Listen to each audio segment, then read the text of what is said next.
Boa tarde a todos. Hoje eu estou aqui com muita alegria, reapresentando para vocês uma pessoa que eu tenho um carinho muito grande, que é o nosso neoacadêmico Jeff Maia, que em dezembro assumirá uma cadeira na queridíssima Academia Brasileira de Belas Artes. Seja bem-vindo, Jeff, ao programa Respirar Arte e à academia também. A academia te recebe de braços abertos, Jeff. Muito obrigado, Alice. Se apresenta, Jeff, para quem não te conhece, por favor. Tá ok. Meu nome é Jefferson Maia. Meu nome artístico, Jeff Maia, né? Por conta pra dar informalidade à minha apresentação.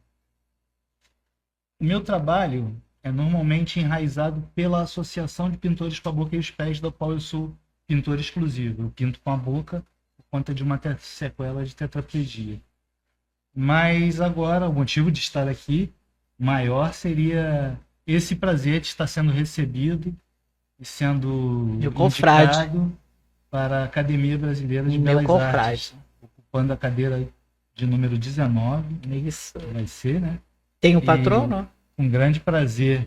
Newton Sá é o patrono da cadeira. Que chique. E o interessante é que as duas antecessoras da cadeira, eu tive lendo do histórico. Olha, foram duas fez amigas. A lição de casa, tá? Duas amigas Que muito saudosas, faleceram recentemente, né?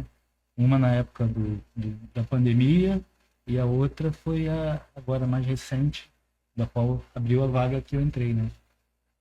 Quem foi? Eu tô querendo lembrar o nome, mas não vou lembrar.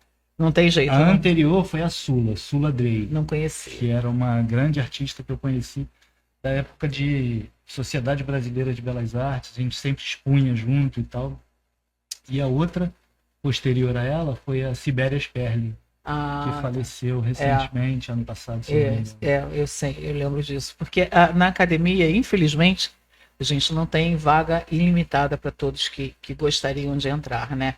Então, só quando a vaga é aberta no falecimento de um dos acadêmicos. Assim como na ABL, né? Academia Exato.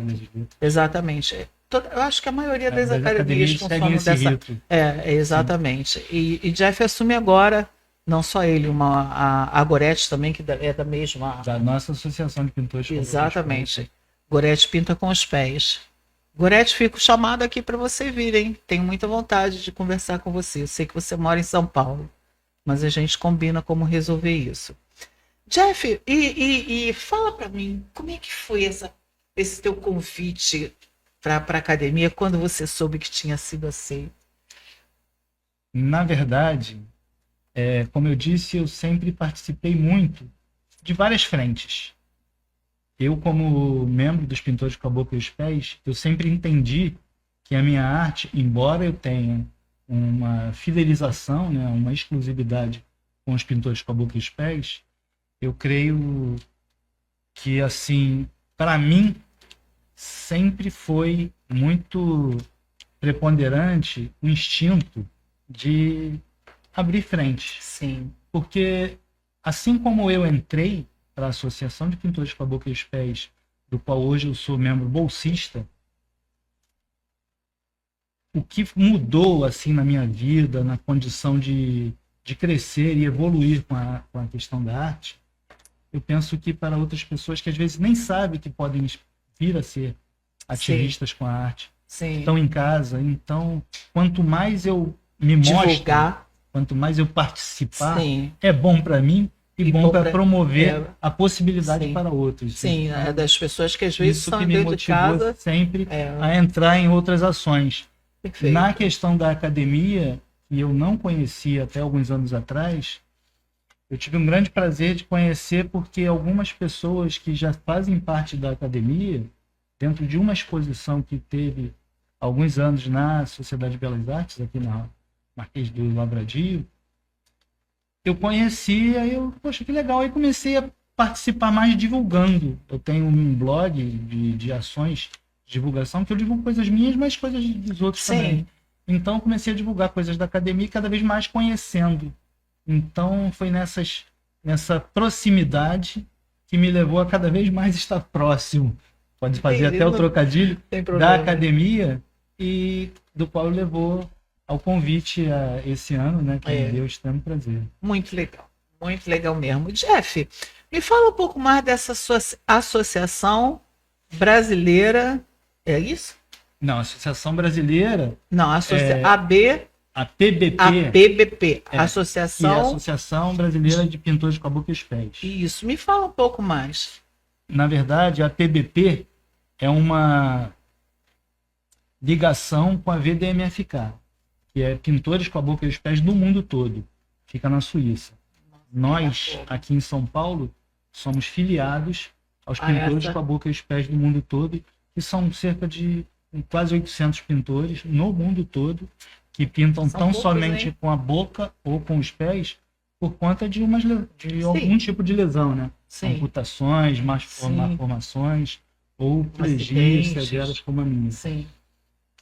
Então, essa legitimidade leva pintores, porque fez agora 70 anos, agora em abril, de VDMFK, que foi fundada por um suíço-alemão, Sir Stegmann, há 70 anos atrás, um grupo pequeno de pessoas que tinham lesões principalmente da guerra. Então, esse grupo da Segunda Grande Guerra, né? Esse grupo do pós-guerra, lá na Europa, começou a se motivar, porque é muito difícil para pessoas que têm lesões mais altas, como as nossas, assim, até a questão de circular, sair de casa, andar, é difícil, né? Então, a pessoa com a arte pode passar a produzir, ter uma recompensa pessoal por estar fazendo arte. Uma motivação. Como diz, a arte cura, né? Sim. E, além disso, se sustentar com a mesma. Sim. Eu acho que até a frente do sustentar é uma questão de se libertar, Jeff, na cabeça, né? De voar, né? É o que eu estava conversando com uma convidada também, com a Ana, a respeito disso, né? De exorcizar os fantasmas da gente. Né? A arte dá muito disso. E como é que surgiu o convite, Jeff, para essa associação? Os Pintores com a Boca e os Pés? Então, alguns anos atrás, eu tenho 15 anos de pintura efetivada. Eu entrei por volta de 2010. Foi meu primeiro contrato como bolsista, que isso vai se renovando de 3 em 3 anos. Eles fazem uma avaliação de como a gente está evoluindo. Eu, por exemplo, agora estou terminando a minha 3ª pós-graduação. A minha formação é pedagógica e eu tenho especializações em artes. Sempre eu procuro evoluir com a arte. Então, eu estou terminando a minha 3ª pós-graduação e, na verdade... Está fazendo pós em quê, Jeff? Essa agora, Sociologia e Artes. Olha. É um estudo, né? Quando, há 15 anos atrás, eu já conhecia o trabalho dos Pintores com a Boca e os Pés. Mas um amigo, um grande amigo aqui do Rio de Janeiro, Carlos Eduardo, falou, cara, você tem uma lesão igual a minha. Ele já era da associação, tinha pouco tempo que ele tinha entrado. Por que você não se candidata e tal? Porque tem todo um processo. A gente passa por uma avaliação no qual a gente apresenta a nossa condição física, isso através de laudo, avaliação médica, né? Comprovando, né? Então a gente comprova que tenha o porquê de pintar com a boca ou com o pé. Então, com esse perfil médico, a gente apresenta o nosso material. Algumas telas. 5 ou 6 telas prontas, alguma coisa em vídeo ou escrita, fotográfica, para tudo formar um material, né? Esse material a gente passa também por um tipo de entrevista feita pela nossa coordenação aqui do Brasil, São Paulo. E o escritório fica em São Paulo. Aí a coordenação elabora uma entrevista, faz essa avaliação, junta tudo e manda para a Suíça, que é chamado aplicação de cada um. Lá na Suíça, eles fazem uma avaliação que eu não sei como é, né? Sim, porque eu não participo lá diretamente. E eles não. avaliam quem pode ou não entrar para a associação, porque é muita seriedade. Não pode é muita qualidade de trabalho. Não é só porque, coitadinho, ele pinta com a boca, não. Tem que ter qualidade no trabalho. Então a gente entra como artista realmente. Então, quando eu entrei, eu me candidatei dessa forma. Aí comecei a experimentar, né, o uso do pincel com a boca e vi que havia uma grande possibilidade, Porque a Peraí, gente só um vai instantinho. Você evoluindo. sofreu uma lesão e a pintura entrou na tua vida aí, após essa lesão, ou Não, você não, antes não, já não. tinha. Não. Ah, Eu, aos 23 anos, isso já vai para 40 anos atrás, eu sofri um tiro no pescoço. Fui baleado por um assaltante. Eu tinha 23 anos na época. nossa, mãe do céu. E eu trabalhava com algo que não tinha nada a ver. Eu trabalhava em prospecção de petróleo, em plataforma de petróleo em águas profundas. Eu era mergulhador.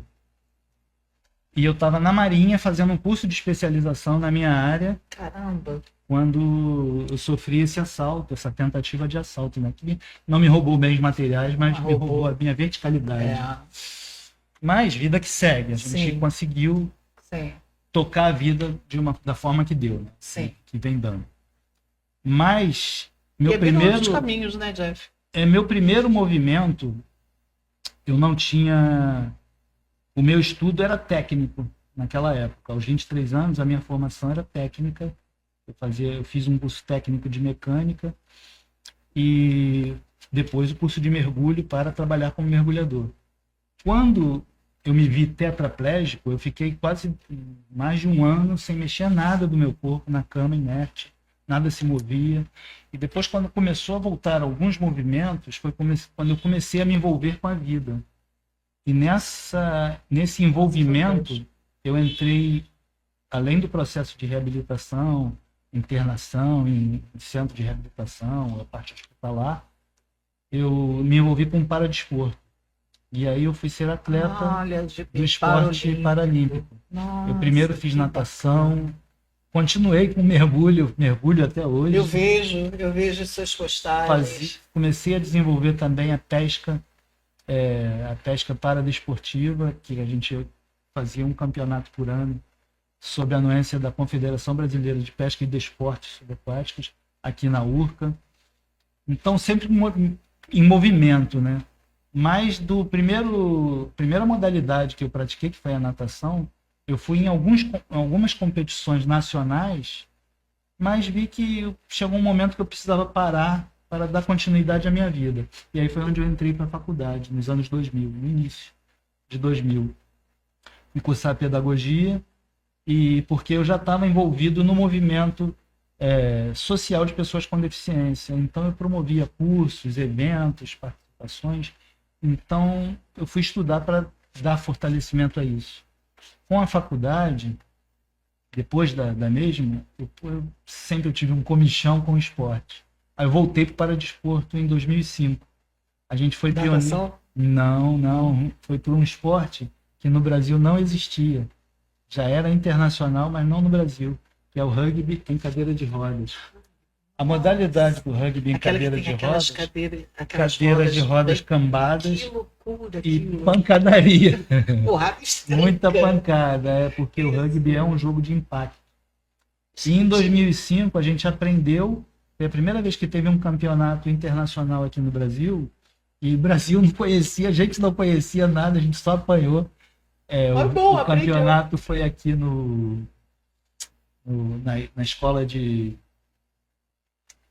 escola da Marinha, ali na ilha de Villegagnon, e ali a gente começou. Resumo da ópera: eu cheguei com o rugby a ser capitão da primeira seleção brasileira em 2008 de rugby. A gente foi para a Colômbia, primeiro campeonato da seleção. Depois disso, em 2009 para 2010, eu me aposentei do esporte, foi onde eu comecei a enveredar com a arte. Quando eu me aposentei com o esporte, depois disso, a seleção continua.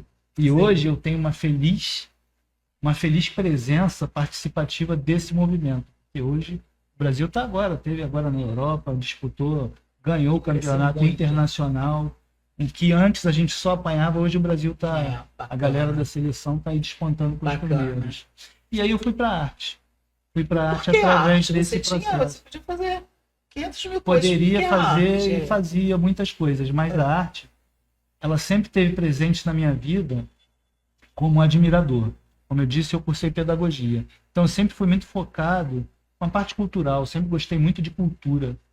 E eu tenho uma saudosa tia que ela faleceu, a irmã mais nova da minha mãe, que ela era artista plástica. E eu sempre admirei muito, mas eu nunca ousei a pintar nada.